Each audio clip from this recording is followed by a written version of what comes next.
Please be patient. Here we go. Okay. So, Craig LeBlanc with the daily Parks and Rec show. We took a little Thanksgiving break, and now we're trying to do a daily show every day. 10 a.m. Central, so that would be 11 Eastern, and whatever it is, Mountain and Pacific. But I just got back from the Kentucky Parks and Rec Association annual event. Thank you, Terry Wilkinson, for hosting us. Had a great time, and I wanted to share something with y'all. First of all, if you haven't checked this out, I posted on the YouTube channel and also on the Parks and Rec daily show, also known as Parks and Rec Done Right on Facebook, a promo video for what we did for the association for Terry. This is for the Kentucky annual event.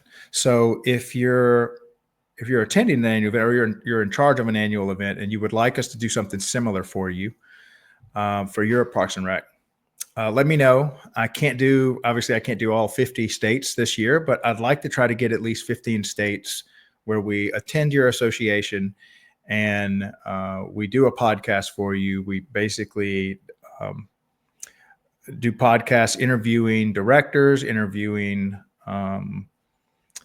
the people that are putting on the event, and really trying to tell the story of Parks and Recreation to really the world. And what we're trying to do is build a media company that really highlights what's going on in Parks and Rec. And it really is. So now, look, I've been working in Parks and Recreation for, I think this is my 8th year working with this community. And I never really knew when we were creating this podcast, and Nate, who is my producer, asked me, well, Craig, what's the story? What are we going to tell? What are we trying to pull out? And I never really thought about it deeply. And I was kind of, you know what, I'm going to have to ask them because there's so many directions you could take. What's the why of Parks and Recreation? And I didn't feel like I could represent that because I've never spent my some of these people, many of you have spent 20, 30 years in Parks and Rec. And I didn't feel like I should be the one. Rather, I was going to ask y'all. And so as I started asking around the people that either had retired or had been in it for 30 years or, maybe multi-generational stuff, I also met, people that had been in there for 3 generations, and trying to understand, okay, why do you get in Parks and Recreation, and why do you stay? For those of you that don't know about Parks and Rec,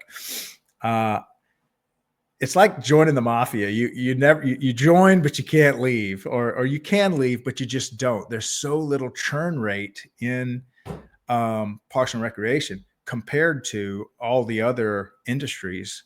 It seems like it's just part of today's culture to just go from career to career, from job to job. And by the end of, 5-10 years, you've just worked at 5-10 different places. But in Parks and Rec, you've got people that, well, I spent 17 years at this one city, and then I spent, 15 years at this other city, and now I'm retired, or I'm going to do one last stint at this other city that's hired me as a consultant or something. So people stay in Parks and Recreation for a very long time. And one of the things I was trying to dig deep while I was there at Kentucky was to try to understand why. Why is there such loyalty? There's such sticking power to the Parks and Rec industry. I've been an entrepreneur my whole life, and so we kind of shift a lot, and then employees shift a lot. But Parks and Rec, man, you just see people that stay in and get a lot of joy and fulfillment. And as I've been told, it's not about the money.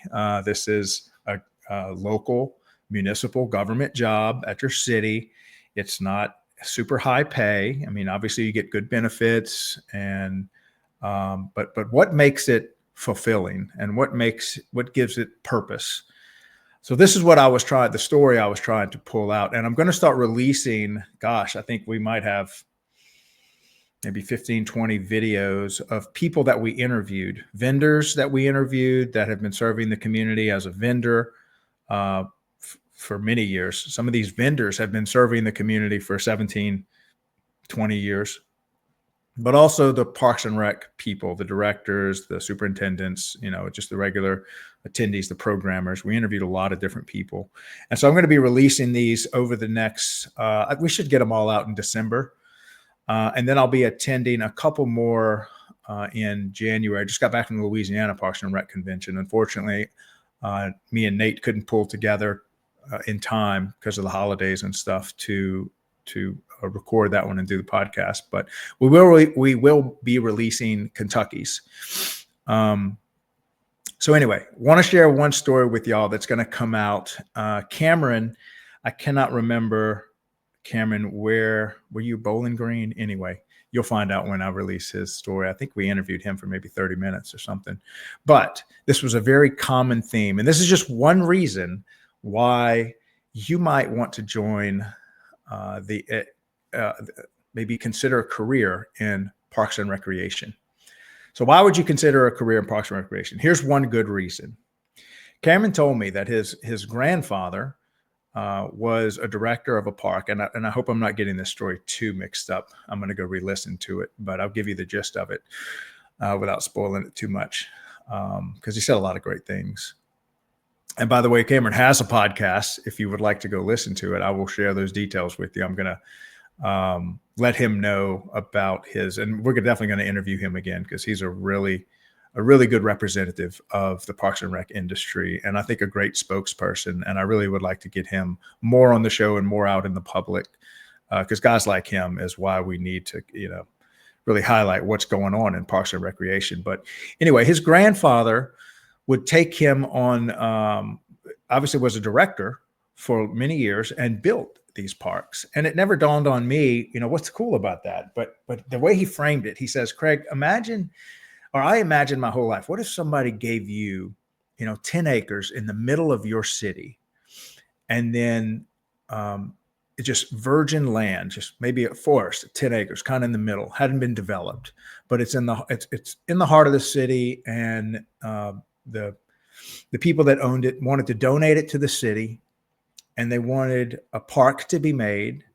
And sometimes they'll leave, a few $1 million to build a park for the city in their honor, in their name. And this is your job. That means you get to develop 10 acres in the middle of your city and build the playground you've always dreamed of, the lake you've always dreamed of, the walking trail, the tennis courts, the baseball field. Maybe you grew up with your dad playing t-ball or playing soccer at the parks, and it's where you met a lot of your grade school and high school friends. It's where you were formed as an athlete. It's where you found and built your confidence. It's where you went playing with your grandma at this playground. I think we all have a city park in our mind that we were taken to for birthday party celebrations, or for anniversaries, or for family reunions, or for local fairs. And as he started to tell me this story, sure enough, I remembered I went to a little school called Holy Family in Port Allen, and we had this local fair. And it was always at the park's fairgrounds, and all these childhood memories. And then I went back into t-ball, and sure enough, I'm sure I'm not the only one that has these lifelong memories of the time I spent when I was young in my city park. And so Cameron's like, imagine now you're an adult, and someone presents to you a beautiful piece of land in the heart of the city, and you get to build something that the city's going to use indefinitely, 100 years. You want to build a 100-year park. So I also spent a lot of time in New Orleans. Of course, I lived there, and it started, man, can you imagine building City Park, or building Central Park, or building the main flagship park for your local city or local community? What an honor it would be to build something that not just you're going to use, but literally all of your neighbors, your community, multiple generations are going to have birthdays, family reunions, baseball leagues, learn how to play tennis, learn how to play soccer, learn how to play baseball. This is what they're in charge of. And I was like, wow, that's such a strong why. And many of these are 5 and 10-year projects that go on and take a lot of collaboration between surveying the land and engineering and bringing in the playground equipment. A lot of these playground equipments are built to last, and they're not cheap. Some of these can spend a couple 100,000 on up to a couple million to build an all-inclusive playground where if you're a little person or whether you're a handicapped individual in a wheelchair or whether you're an elderly and you want to go up the playground with your grandchild, but you're kind of maybe not as mobile as you used to be. So they're now building these playgrounds to where they're accessible for as many people as possible. And this is your project. This is one of the great jobs that you get tasked with when you are a Parks and Rec director or you're in charge of a city, that you will be running your park system, and all of a sudden a benefactor donates a gorgeous piece of land and funding, and then you get to fundraise the rest, and you get to figure out how to get the grant money, and it's just almost a lifetime project of yours that's going to take 4 or 5, sometimes longer years of your life to build the park system of your city, to refurbish it, to bring it up to date, to refresh it, to put a splash pad, to put pickleball courts. And even though, of course, I've never been in this position, I really started to see what brings fulfillment to these people's, to this industry's life, and what keeps them coming back year after year, working decades of their life.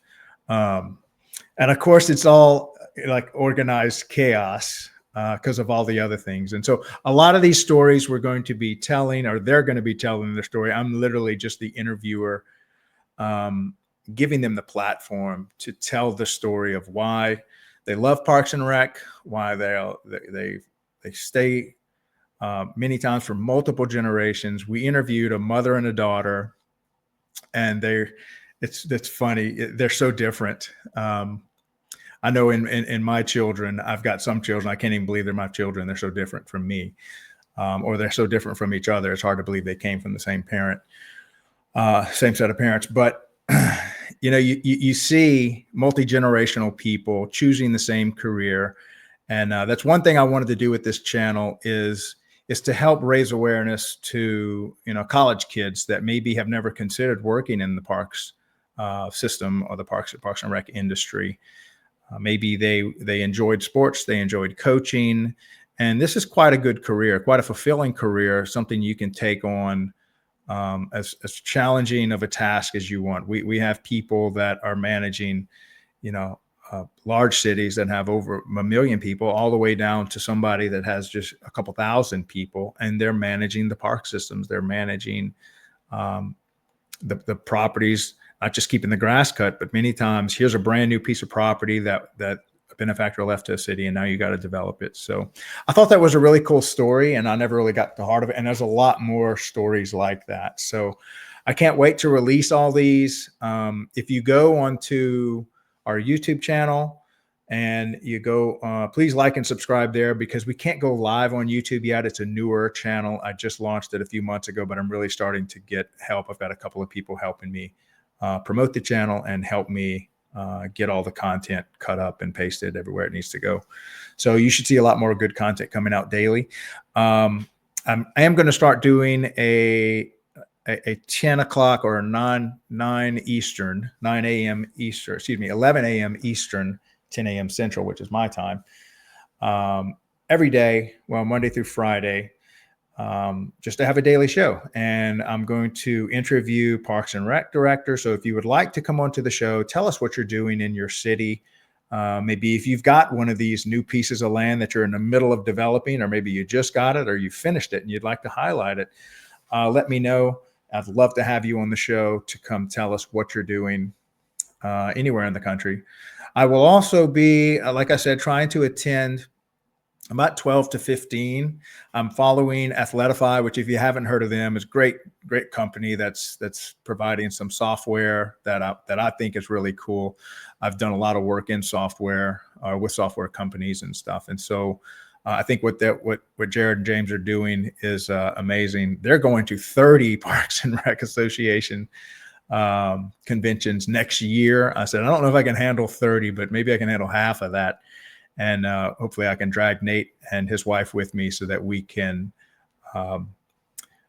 just build a media company that goes in person to your annual events and really pulls the story and just distributes it so that we can tell the story of Parks and Recreation and create something valuable for y'all.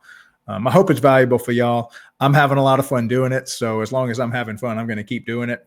I love to travel, and y'all hold your conventions at the coolest places. I'm like, this is more, you think of a convention where you're attending continuing education as more work, but the location that these guys have is usually breathtaking.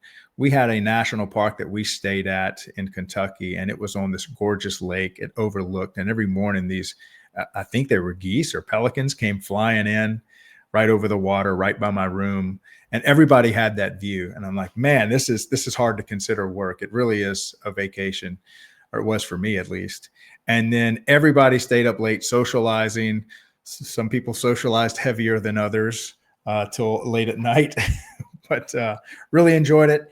And can't wait to attend the next one. I think I am attending Mississippi for sure and Alabama for sure coming up next year, I think in January and February. And then there's a few others I'd like to attend as well. So hopefully the Daily Parks and Rec Show will be coming to an association near you.